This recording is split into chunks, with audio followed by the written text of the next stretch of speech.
ওয়াযালিকা কুল্লা লাইলা, প্রতি রাতে এরকম অনেক মানুষকে আল্লাহ তাআলা ক্ষমার ঘোষণা করেন। ওই ব্যক্তি ক্ষতিগ্রস্ত, কপাল পোড়া, তার কপাল শেষ হয়েছে, সে ধ্বংস হোক। যে ব্যক্তি রমজান মাস পেয়েছে অথচ আল্লাহর দেয়ার সাধারণ ক্ষমা সে পায় নাই, দিনে কমপক্ষে 70 বার রমাদানের প্রস্তুতির অংশ হিসেবে রমাদান মাসের যে ফজিলত, যে মর্যাদার কথা কোরআনে বর্ণিত হয়েছে, হাদিসে বর্ণিত হয়েছে। আমি প্রায় সময় বলি, ইসলামের যত আমলের কথা, যত ইবাদতের কথা বলা হয়েছে, সালাত ছাড়া অন্য কোনো আমলের এত ফজিলত, এত মর্যাদা, এত বেশি গুরুত্ব বর্ণনা করা হয়েছে সিয়ামের ব্যাপারে, রোজার ব্যাপারে, যে রোজার চাইতে অন্য কোনো আমলের এত ফজিলত নিয়ে এত হাদিস নবী করিম সাল্লাল্লাহু আলাইহি সাল্লাম বলেন নাই, এত বিপুল পরিমাণ ফজিলত বলা হয়েছে। আর এই জন্য রোজার সম্পর্কে নবী করিম সাল্লাল্লাহু আলাইহি সাল্লাম বলেছেন যে হাদিসে কুদসিতে আল্লাহ বলেছেন, আস-সাওমু লি ওয়া আনা আজজি বি, রোজাটা বান্দা শুধু আমার জন্য করে। অন্যগুলোতে ভেজাল হতে পারে, রোজাতে ভেজাল হওয়ার সম্ভাবনা নাই, কারণ মানুষের সামনেও পানাহার করে না, মানুষের লোকচক্ষুর পেছনেও পানাহার করে না, সব সময় সে পানাহার বর্জন করে। তার মানে এটা আল্লাহর জন্য, অন্য কারোর জন্য না। অন্য কারোর জন্য হলে তো একাকে গিয়ে খাইতো চুপে চাপে, সেটা তো খায় না। যে ব্যক্তি সবার সাথে চিটারি করে, কথায় কথায় মিথ্যা বলে, সেও যদি রোজা রেখে একা একা রুমে কেউ নাই, সেখানে ক্ষুধা লাগলেও সে খায় না, পিপাসা লাগলেও পান করে না, তার মানে এই ইবাদতটা পিওর আল্লাহকে সন্তুষ্ট করার জন্য আল্লাহ দেখছেন, এই বিশ্বাস তার মধ্যে আছে। এই জন্য আল্লাহ রাব্বুল আলামিন বলেছেন, ওয়া আনা আজজি বিহি, আমি নিজে এই রোজার পুরস্কার স্বয়ং নিজের হাতে দেব। ভাইরা আমার, রমজান মাস আসার আগে রমজান মাসের কি ফজিলত, রোজার কি ফজিলত, রমজান মাসের প্রতিটা আমলের কি ফজিলত, কি মর্যাদা আছে, কি উপকারিতা আছে, এগুলো সম্পর্কে এখন থেকে জানতে হবে। এটা হলো রমজানের প্রস্তুতি। যত বেশি জানবেন তত বেশি ওই ফজিলতগুলো আহরণ করার জন্য আগ্রহ তৈরি হবে নিজের ভেতরে। প্রয়োজনে সিয়াম এবং রমাদানের ফজিলতগুলোকে তালিকা করে লিখে আপনার বাসা বাড়িতে, আপনার অফিস আদালতে আপনি সেটাকে ঝুলিয়ে রাখেন, এবং এর মধ্য দিয়ে আপনার মধ্যে ওই যে রমাদান আসছে, সেই রমাদানে আমল করার, নেকামল করার, ভালো কাজ করার আগ্রহ আপনার মধ্যে জাগ্রত হবে, তৈরি হবে ইনশাআল্লাহ। তাহলে রমজান আসছে, এই রমজানকে যদি সার্থক করতে চান, আপনার বিগত জীবনের সকল রমজানের চাইতে এই রমাদানটা ভিন্ন হোক, এটা চান কি চান না? যদি চান যে একটা রমাদানে আমি এত বেশি কামাইতে চাই, উপার্জন করতে চাই আল্লাহর কাছ থেকে, যে আমার গোটা জীবনের জন্য যথেষ্ট হয়ে যাবে, চান কি চান না? তাহলে এই প্রস্তুতিগুলো নিতে হবে। প্রথমটা বলেছি, আগের সমস্ত অপরাধের জন্য তওবা ইস্তেগফার করা। দ্বিতীয়টা হলো রমাদান এবং রোজার ফজিলত মর্যাদা জানা। এটা হলো প্রস্তুতি। যত বেশি জানবেন তত আগ্রহ তৈরি হবে। এখন থেকে জানতে হবে, রমজান আসার পরে জানলে হবে না। অনেকে রমজানের ফজিলত রমজান আসলে শুনে। আমি বলি, মসজিদের ইমাম সাহেবরা, খতিব সাহেবরা রমজান আসলে তখন রমজানের ফজিলত বলেন। ফজিলত শুনতে শুনতে, প্রস্তুতি নিতে নিতে 10 দিন চলে যায়, আর বাকি 10 দিন করব করে চলে যায়। শেষের 10 দিন তো ঈদের প্রস্তুতিতে চলে যায়, আমল আর করা হয় না। এই জন্য এখন থেকে মসজিদগুলোতে রমজানের ফজিলত, রোজার ফজিলত, রমজান মাসের মর্যাদার কথা আলোচনা হতে হবে, যাতে করে মানসিকভাবে প্রস্তুতি হয়, আগ্রহ তৈরি হয়। রমজান এলে যেন আমরা সোজা বিসমিল্লাহ করে আমলের ভিতরে প্রবেশ করতে পারি। এজন্য আগে থেকে রমজানের প্রস্তুতির অংশ হিসাবে রমজান রোজার ফজিলত মর্যাদা জানবো ইনশাআল্লাহ। 2 নম্বর প্রস্তুতি।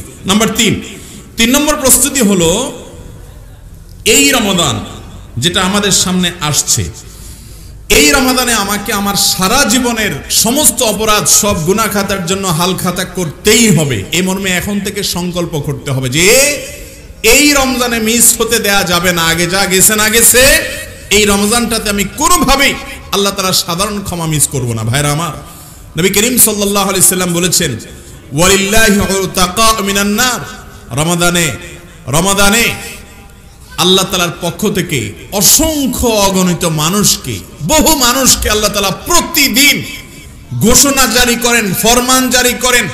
আল্লাহ রাব্বুল আলামিনের পক্ষ থেকে ঘোষণা আসে যে এই তালিকা যারা আছে অমুক অমুক অমুক অমুক এত মানুষকে আজ আল্লাহ তাআলা জাহান্নাম থেকে মুক্ত, এই ঘোষণা দিয়ে দিয়েছেন। ওয়াযালিকা কুল্লা লাইলা, প্রতি রাতে এরকম অনেক মানুষকে আল্লাহ তাআলা ক্ষমার ঘোষণা করেন রমাদান মাসগুলোতে। ভাইরা আমার, এই ক্ষমাটা আল্লাহ তাআলা যাদেরকে করেন তাদের মধ্যে যদি আপনার আমার নামটা না থাকে, তাহলে আমরা কত বড় হতভাগা। এই সম্পর্কে নবী করিম সাল্লাল্লাহু আলাইহি সাল্লামের কাছে আপনারা একটা বিখ্যাত হাদিস শুনেছেন। একবার জিবরিল আসছেন, ফেরেশতা জিবরিল এসে নবী করিম সাল্লাল্লাহু আলাইহি সাল্লাম মিম্বরের প্রথম ধাপে পা রেখেছেন। জিবরিল তাকে কি যেন বলেছেন, উপস্থিত লোকেরা তো আর শুনে নাই। নবী করিম সাল্লাল্লাহু আলাইহি সাল্লাম বলেছেন আমিন। আবার দ্বিতীয় সিঁড়িতে তিনি পা রেখেছেন, জিবরিল যেন কি বলেছেন, নবী করিম সাল্লাল্লাহু আলাইহি সাল্লাম আবার বলেছেন আমিন। এভাবে 3 বার আমিন বলেছেন।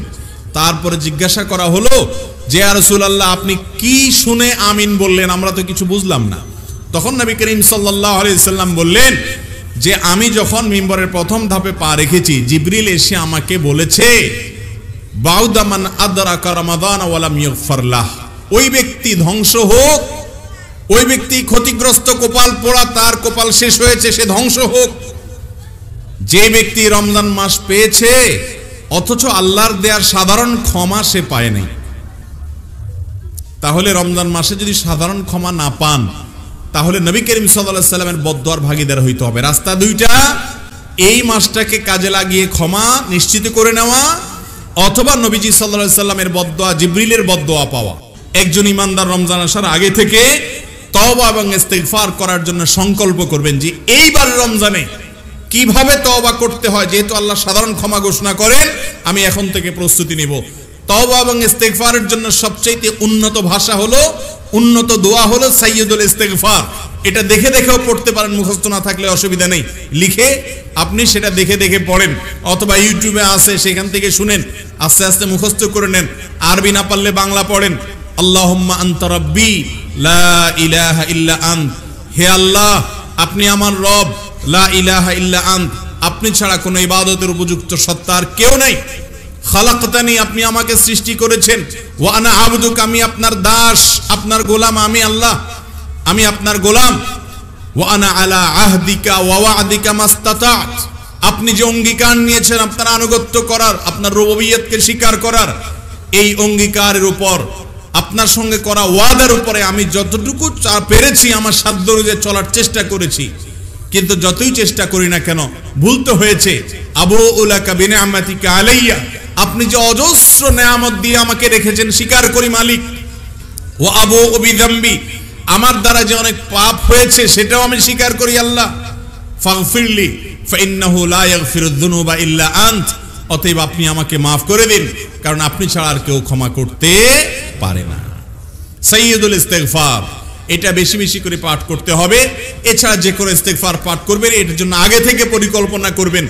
দিনে কমপক্ষে 70 বার রমজান মাসে প্রতিদিন ইস্তিগফার করবেন, এখন থেকে প্ল্যান করবেন। এটা হলো প্রস্তুতি যে এবারের রমজানে আমি আল্লাহর ওই যে সাধারণ ক্ষমা আছে ওইটা কোনোভাবে মিস হতে দেব না।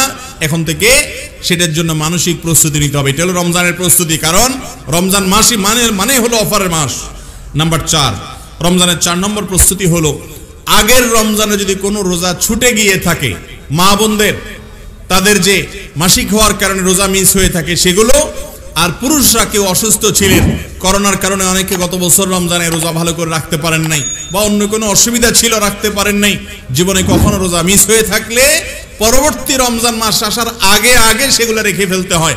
আম্মা জানা আয়েশা রাদিয়াল্লাহু তাআলা আনহা থেকে বর্ণিত, তিনি বলেছেন আমার আগের বছরের রমজানের যে রোজা সেগুলো আমি রাখতে পারতাম না, দেরি হয়ে যেত, কারণ নবী করিম সাল্লাল্লাহু আলাইহি ওয়াসাল্লাম আমার সঙ্গে থাকতেন, আর তার উপস্থিতির কারণে আমি তার অনুমতি ছাড়া রোজা রাখা কঠিন ব্যাপার এবং শরিয়া গ্রাহ্য নয়, তো সেজন্য আমি অপেক্ষা করতাম। শাবান মাস আসলে নবী করিম সাল্লাল্লাহু আলাইহি সাল্লাম বেশি বেশি রোজা রাখতেন, তিনি নিজেও রোজা রাখতেন। এই সুযোগে আয়েশা রাদিয়াল্লাহু তাআলা তার কাজা রোজাগুলো রাখতেন।